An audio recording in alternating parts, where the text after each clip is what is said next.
ہمارے پاس judicial commission کا یا تو ٹائم نہیں ہے, یا تو مینڈیٹ نہیں ہے, یا ہم تھک گئے ہیں, یا جی چھوڑے نا. 26 نومبر ہمیں پتہ ہے کہ انہوں نے اس کو ڈنڈے سے بھی ہاتھ نہیں لگانا, بٹ 9 مئی تو یہ کہتے ہیں نا کہ ہم نے کیا ہے. تو چاہیے کہ ہمارے خلاف یا اکٹھے کر ثبوت, وطن کے خلاف غداری ہوئی ہے, ٹھیک ٹھاک ہم پہ کیسز گھڑے ہیں, ہم سب جو لوگ انوالو تھے. یہ کیا طریقہ ہے کہ آپ کہہ رہے ہیں ہم نہیں کرتے؟ اور اگر انہوں نے 9 مئی اور 26 نومبر کا نہیں کرنا جوڈیشل کمیشن, تو ہم ان سے کس چیز پہ نیگوشیٹ کریں؟ مجھے تو سمجھ نہیں آتا. ایک طرف مذاکرات چل ہی رہے تھے اور دوسری طرف حامد رضا صاحب کے گھر میں جو ہے پولیس بھیجی جاتی ہے اور ان کی جو پریس کانفرنس ہے ان کو روکا جاتا ہے, اس پریس کانفرنس کو. یہ کیا تھا کہ مذاکرات اسی طرح چلتے ہیں؟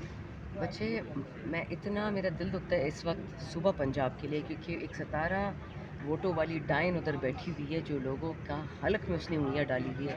رزق ان کا دبا لیا, عزت ان کی لے لی, کپڑے اتار اتار کے عورتوں کے مردوں کے برا حیا کر.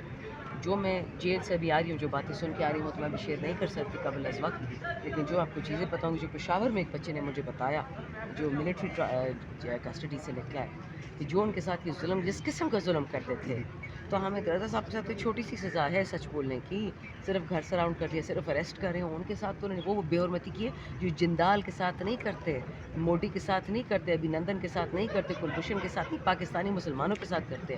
لیکن صاحبزادہ حامد رضا اچھے خاندان کا بیٹا ہے, پڑھا لکھا آدمی ہے, شریف, اور خان کو اس کو بھروسہ ہے, مطلب باوجود اس کے وہ پی ٹی آئی کا حصہ نہیں ہے, اس نے جتنا پاکستانی ہونے کا اور حلالی ہونے کا ایک ثبوت دیا ہے, میرا تو ان کو سلوٹ ہے.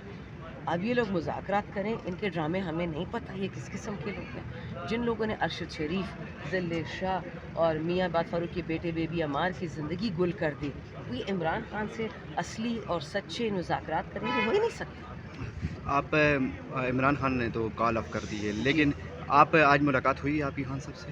نہیں, میں تو آج ایک اور جیل گئی تھی اپنے بچوں سے ملنے کے لیے جو ابھی تک جیل میں ہیں. چھوٹے چھوٹے بچے ہیں اور ان کو ڈالا ہوا ہے.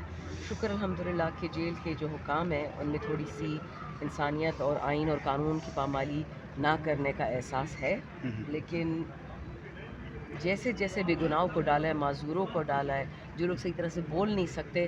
ایک بچے کو تو اٹھایا میرے حلقے کے, اور اس بچے کا صرف یہ گناہ تھا کہ 1 دسمبر کو اس کو اٹھایا اور اس پہ الزام یہ کہ تم پٹھان ہو, تمہارا آئی ڈی کارڈ کے پی کا ہے, اور تم یہاں پہ ایک ریسٹورینٹ میں کام کرتے ہو, تمہارے موبائل کے پیچھے خان جیسی یہ تصویر لگی ہوئی ہے, خان کی تصویر لگی ہوئی ہے, اس کو ڈال دیا. یعنی جو پختون ہے اور جو بلوچ ہے وہ دہشت گرد ہے, اور جو اصلی دہشت گرد ہے جو پولیس والوں کو اڑا رہا ہے, جو فوجیوں کو اڑا رہا ہے, وہ گھومتا پھرتا ہے. سمجھ نہیں آ رہی ہے کر کیا رہے ہیں. میڈم, پاکستان تحریک انصاف اب دوبارہ سے سڑکوں پر آئے گی, احتجاج کرے گی.